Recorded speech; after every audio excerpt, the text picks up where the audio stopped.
Florence Nardon, bonjour. Vous êtes responsable du programme Amérique du Nord à l'IFRI, l'Institut français des relations internationales.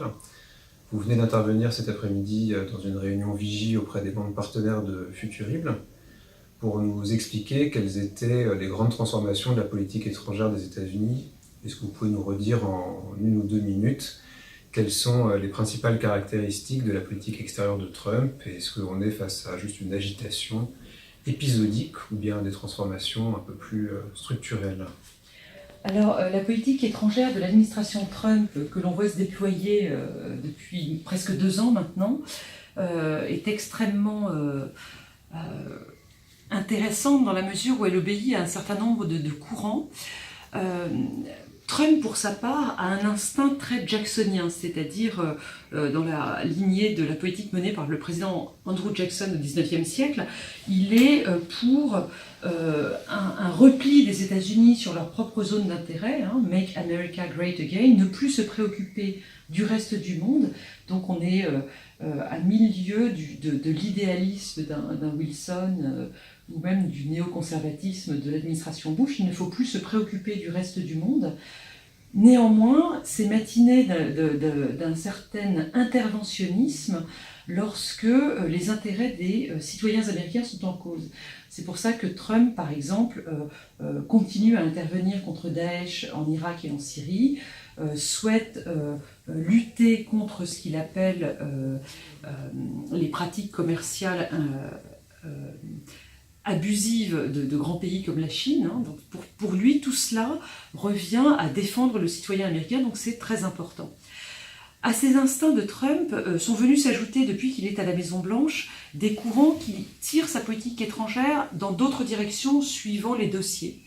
Le premier, c'est qu'il a autour de lui des conseillers raisonnables, encore aujourd'hui, il y en a quelques-uns, qui vont tabler sur une participation des États-Unis à l'OTAN, sur une certaine hostilité à la Russie, que le président Trump ne partage pas pour sa part.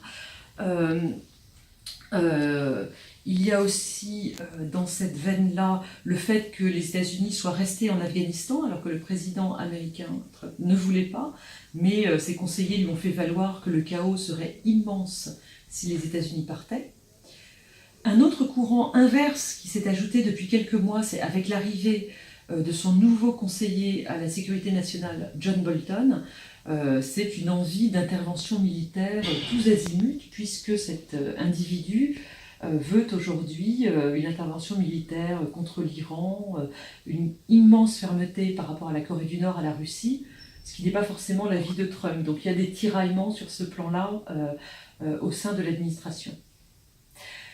J'ajoute un dernier élément qui amuse, enfin qui inquiète, je devrais plutôt dire, le monde entier, et qui tient à la psychologie même du personnage Trump, un président très narcissique et dès lors très impulsif, très agressif, très imprévisible, et qui en plus négocie parfois comme l'ancien agent immobilier new-yorkais qu'il est, c'est-à-dire de manière un peu brutale, ce qui peut donner des résultats là encore imprévisibles.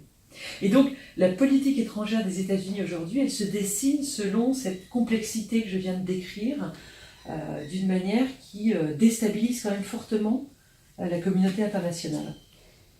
Et si jamais on s'intéresse un petit peu à l'avenir, est-ce qu'aujourd'hui ces transformations de la politique internationale que vous mentionnez, ces tiraillements, est-ce qu'ils peuvent effectivement donner lieu à une accentuation d'un populisme qui remettrait en cause le multilatéralisme de façon assez profonde, ou bien est-ce que finalement les courroies de rappel devraient ramener tout le monde dans une ambiance un peu plus sereine et plus ancrée dans la tradition initiée depuis la Seconde Guerre mondiale?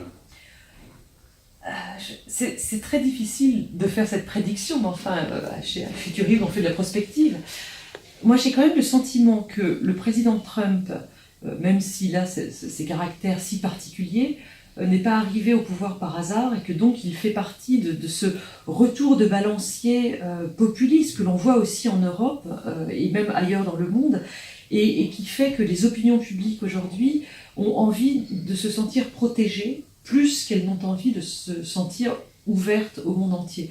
On le voit donc sur l'électorat populiste de Trump, il y a une envie de fermeture sur le libre-échange, sur les questions de commerce et d'économie, et également sur les questions d'immigration, avec une crainte identitaire qui est ressentie sans doute par certains Américains aujourd'hui. Alors, est-ce qu'un prochain président plus raisonnable reviendrait en arrière? Il est probable qu'un prochain président n'aurait pas les mêmes défauts psychologiques que le président Trump. Il est sans doute unique de ce point de vue-là, mais il y a quand même, je pense, une vague populiste dans le monde entier à laquelle nous faisons face. Et je ne sais pas très bien comment ça va se terminer.